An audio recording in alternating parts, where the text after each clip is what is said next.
पवन जी के साथ में, विदाउट कॉम्प्रोमाइज, सिर्फ टैलेंट के बिहाफ पे। चीज़ और बता दूं, इंडस्ट्री में मोस्टली काम सिर्फ कॉम्प्रोमाइज को लेकर होता है।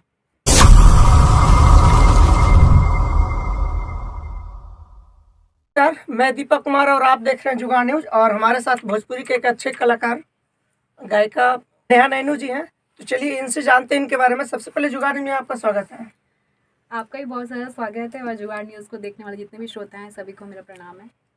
अभी आपका लेटेस्ट में वेब से एक सॉन्ग रिलीज हुआ था जो कि काफ़ी अच्छा चल रहा है। हाँ जी, हरदिया सॉन्ग। हाँ, 2 लाइन हमारे श्रोता को ज़रा सुनाएंगे। सबसे पहले तो सभी को थैंक यू बहुत सारा। आप लोगों ने इस सॉन्ग को बहुत सारा प्यार दिया, इसमें बहुत सारी रील्स भी बनाई। और वो सॉन्ग मेरे ऐसे हैं कि खेललू पिया के जोरे अंता छरी, माजा के साजा भगाई के परी। खेललू पिया के जोरे अंता छरी हो, माजा के साजा भगाई के परी। नहीं कोनो दवाई मरहम रहे, मरहम रहे। पिया ना हो, पिया ना दूध में हर दिया ना दिया, दर दिया काम करे। इस पे अब तक कितना व्यू गया है? इसमें मेरा 1 डे में 1.5 लाख क्रॉस हो गया था। और तो इस पे तो अभी वीडियो बना नहीं है। अगर वीडियो बनाते हैं तो कितना तक चांस है कि पहुंचेगा? देखिए, सब सिंगर्स चाहते हैं कि उनका जो भी वीडियो है ना वो मिलियन क्रॉस करे, लेकिन अब जब मेरा वीडियो ये जल्दी ही आने वाला है तो मैं भी यही चाहती हूँ कि मेरा जो वीडियो बहुत बहुत ज़्यादा मिलियन बिलियन सब जाए आगे। कब तक आने वाला चांस है? बस इसी वीक के अंदर आ जाएगा। अच्छा, और अभी आप पटना में हैं, तो स्टूडियो का अभी मतलब क्या कार्यक्रम चल रहा था? कितने गाने का अभी तक आपने रिकॉर्डिंग करवाया है? एक्चुअल में अभी थी नहीं, और बहुत लंबा गैप करके मैं अभी आई हूँ। तो अभी दीपक जी का ये जो P2R है ना, P2R से B3 नेम चेंज हुआ है, तो B3 स्टूडियो, यहाँ से अभी 15 गाने अभी प्रेजेंट में हम लोगों ने करने हैं, और भी सारे स्टूडियो जहाँ से करेंगे। और भोजपुरी में अभी एक काफ़ी ज़्यादा विवाद चल रहा है, जो कि खेसारी लाल के बेटी के ऊपर गाया हुआ गाना है, और खेसारी लाल यादव आकर के रोए भी थे, लोगों से बोले भी। तो आपको क्या लगता है इस चीज़ के बारे में? मेरे को देखिए, उन्होंने जिन्होंने गाया था, इनकी बेटी के ऊपर सॉन्ग गाया था, पंकज सिंह। हाँ, तो उन्होंने ऐसे ही नहीं गा दिया। पहली चीज़ तो खेसारी जी ने भी बहुत पहले गाना गाया, बहुत सारे बच्चों के नाम ले लेके, सिस्टर, बहन, माँ बाप जिनके भी नाम ले लेके। तब उनको ये चीज़ सोचनी चाहिए थी कि अगर मेरे घर में मेरी बेटी, अगर उनके ऊपर कोई ऐसा गाएगा तो हमें उस टाइम क्या फील होगा। आज वो उनकी बेटी के ऊपर आया तो रो रो के गा रहे हैं, लेकिन जब पहले गाते थे, जब वो लोग बोलते थे, तब इन लोगों को नहीं सुनाई देता था, तब ये लोग नहीं सुधर सकते थे उस टाइम। आज इनके ऊपर आया तो रो रो के आ रहे हैं कैमरे के सामने कि हमारी बेटी पे गा दिया। ठीक है, उन्होंने गलत किया है, लेकिन पहले आप गलती कर रहे हो तब दूसरा कर रहा है। अगर आप ऐसा नहीं करते तो शायद वो लोग भी ऐसा नहीं करते। ये मेरी सोच है। अच्छा, ये आपकी सोच? ये मेरी सोच है। ऐसा नहीं करना चाहिए था। ऐसा नहीं करना चाहिए था। और एक चीज़ और है, अभी हाल फिलहाल में कुछ दिन पहले, करीबन 5-6 महीना पहले हो गया, टाइम हो गया, जो कि नेपाल के एक एक्ट्रेस खेसारी लाल जी के साथ काम की, और उन्होंने बोला कि पवन सिंह को हम नहीं जानते। तो अब हम ये आप संगीत से जुड़े हुए हैं और वो एल्बम कर रहे थे, तो हम ये जानना चाह रहे हैं कि आपने भी प्रैक्टिस किया, मेहनत किया होगा, तभी आप इस मुकाम पे हैं।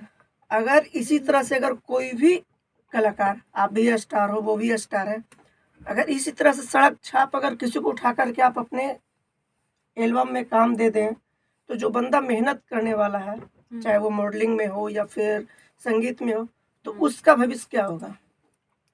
देखिए, पहली चीज़ तो मैं एक बता दूं आपको कि ये इंडस्ट्री है, इसमें हर मॉडल, हर सिंगर को बहुत बच के चलना होता है, जो कि नहीं चलती है मोस्टली लड़कियां, चाहे सिंगर हो चाहे एक्ट्रेस हो। ठीक है, बात रही सौम्या पोखरेल की, उस मेरे को तो लगता है कि उन्होंने टारगेट ही खेसारी जी को किया था, क्योंकि जब खेसारी जी ने उनको काम दिया और जब वो वहाँ से हाईलाइट हो गई, उनका जो सॉन्ग इतना ब्लास्ट किया था, तो नेचुरल सी बात है, अगर वो खेसारी जी और पवन जी एंटी पार्टी है, ये सबको पता है।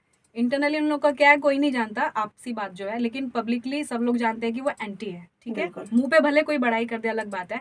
तो आप सोचिए इस चीज़ को कि अगर खेसारी जी के साथ कोई मॉडल काम कर रही है तो ऑब्वियसली वो पवन जी की बड़ाई कर ही नहीं सकती, इसलिए उस टाइम उसने उसको इग्नोर किया था पवन जी को। बस यही कारण है। और टैलेंट रहे ना रहे ऐसी कुछ नहीं है कि बस टैटू बना लिया और हम आ गए, हम भी टैटू बना सकते थे, ठीक है। कल को हम भी पवन जी को बोलेंगे हमें हमारे अंदर टैलेंट है, हम कहेंगे पवन जी हमने आपका टैटू बनाया, हमें भी काम दीजिए, तो पवन जी क्यों काम देंगे? शायद मे बी 1% दे भी दे, बट उसके बाद कोई नहीं देता है, ठीक है। और मैं एक चीज़ और बता दूँ, इंडस्ट्री में मोस्टली काम सिर्फ कॉम्प्रोमाइज़ को लेकर होता है। शायद मे बी किसी मॉडल या सिंगर ने ऐसा बोला हो या नहीं, लेकिन मैं जानती हूँ, मैं खुल के बोल रही हूँ। मेरे सामने तो ऐसी बातें नहीं है, अगर आती भी तो मैं इस चीज़ को नेगलेक्ट करती, लेकिन ये फैक्ट है कि इंडस्ट्री में, चाहे कोई भी इंडस्ट्री, लेकिन भोजपुरी ज़्यादा, इसमें छोटे से छोटे सिंगर, छोटी से छोटी मॉडल जिनके अंदर टैलेंट नहीं है, उन लोगों को भी मुंह खोल के कॉम्प्रोमाइज़ के लिए ऑफर दिया जाता है, और वो लोग भी बेझिझक होकर कॉम्प्रोमाइज़ करके काम करती हैं, जो कि नहीं करना चाहिए। टैलेंट है तो करिए, नहीं है तो कोई दिक्कत नहीं, क्योंकि जब कॉम्प्रोमाइज़ करके ही आगे बढ़ना है तो कॉम्प्रोमाइज़ मत करिए। बहुत बहुत सारे काम ऐसे जो कि आप करके पैसा इनकम कर सकते हो। आप एक लेडीज हो करके ये खुल करके बात रखें, आपको नहीं लगता कि भविष्य में आपके करियर पे ये असर आएगा?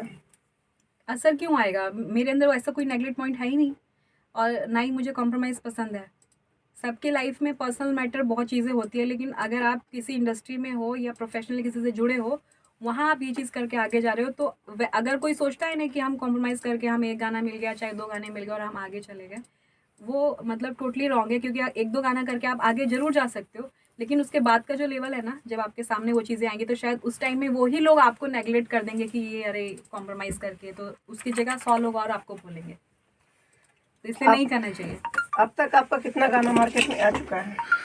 अभी एज अ सिंगर तो मैं बहुत न्यू हूँ, अभी 20-25 सॉन्ग होंगे मे बी। B3 में आप हैं, तो यहाँ आपने बताया जैसा कि 15 से 20 गाने का आपने रिकॉर्डिंग करवाया, तो ये कब तक चांस है कि रिलीज होगा और किस चैनल से होगा? जल्दी ही होंगे, अब तो रिकॉर्डिंग चालू हो गई क्योंकि मैं बहुत लंबे गैपिंग के बाद अब आई हूँ। और ये हरदिया सॉन्ग भी मेरे इसी स्टूडियो से रिकॉर्ड हुआ था। और ये हमारे दीपक चौबे जी हैं, कैमरा करिए। अरे ठीक चल। ये हमारे दीपक चौबे जी हैं, म्यूज़िक डायरेक्टर, इन्होंने ही रिकॉर्ड करवाया था हरदिया सॉन्ग। आपका गाना काफ़ी बज रहा है। अगर बाय द वे अगर भविष्य में पवन सिंह या फिर खेसारी के साथ अगर मौका मिलता है, तो आप पहले सबसे ज़्यादा मतलब सबसे पहले किनके साथ काम करना चाहेंगे? देखिए, हम दोनों को ही लाइक करते हैं, सच सच बताऊँ आपको तो, लेकिन मैं ये चाहती हूँ वो लोग मेरे साथ काम करें। और दूसरी बात ये रहेगी, अगर अगर ऑफ़र दिया जाए कि किसके साथ, तो ऑब्वियसली पवन जी के साथ में, विदाउट कॉम्प्रोमाइज़, सिर्फ और सिर्फ टैलेंट के बिहाफ पे काम करना चाहेंगे हम ये नहीं बोलते कि पवन जी कॉम्प्रोमाइज़ करते हैं, हम ये नहीं बोलते खेसारी जी कॉम्प्रोमाइज़ करते हैं। क्यों? इसलिए क्योंकि उन लोगों को ना बहुत चीज़ें फेस करनी होती है, लेकिन इनके जो पीछे के लोग रहते हैं ना, राइटर से लेके और भी जो लोग हैं, ये लोग पहले इन चीज़ों को मॉडल तक या सिंगर तक, चाहे कोई भी लड़की हो तक, ये लोग बोल देते हैं कि भाई हमें ये चीज़ का रिक्वायरमेंट है, आप करना है तो बोलिए, नहीं तो कोई बात नहीं। तो वो लड़कियां मजबूर होके करती है, उसके बाद उनको जाके नेक्स्ट लेवल पवन जी के साथ काम करने को मिलता है, चाहे खेसारी जी के साथ मिलता है। आप जैसा कि बता रहे थे कि हम अगर काम करना चाहेंगे तो फर्स्ट टाइम पवन सिंह के साथ, वजह क्या है कि आप उनको ज़्यादा पसंद करते हैं? वजह यह है कि उनकी सिंगिंग परफॉर्मेंस बहुत अच्छी है, और खेसारी जी की भी अच्छी है, बट मुझे पवन जी मैं बहुत पसंद करती हूँ, उनकी ओनली वॉइस को मैं बहुत पसंद करती हूँ। क्योंकि मैं तो पर्सनली पवन जी से ना मिली हूँ, ना मुझे कुछ पता है, क्योंकि एज अ मॉडल मैं इस इंडस्ट्री में आई थी।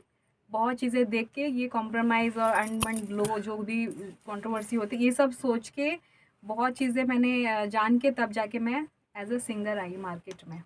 तो मैं यही चाहती हूँ कि अगर कभी भी ऐसा चांस मिले तो खेसारी जी के साथ भी मिले, बट पहला ऑप्शन मेरा पवन जी ही रहेंगे, क्योंकि उनका सिंगिंग परफॉर्मेंस मुझे बहुत अच्छा लगता है। आप जैसा कि बार-बार बता रहे थे कि यहाँ पे जो भी मॉडल आती है ज़्यादातर कंप्रोमाइज़ करके ये होता है काम।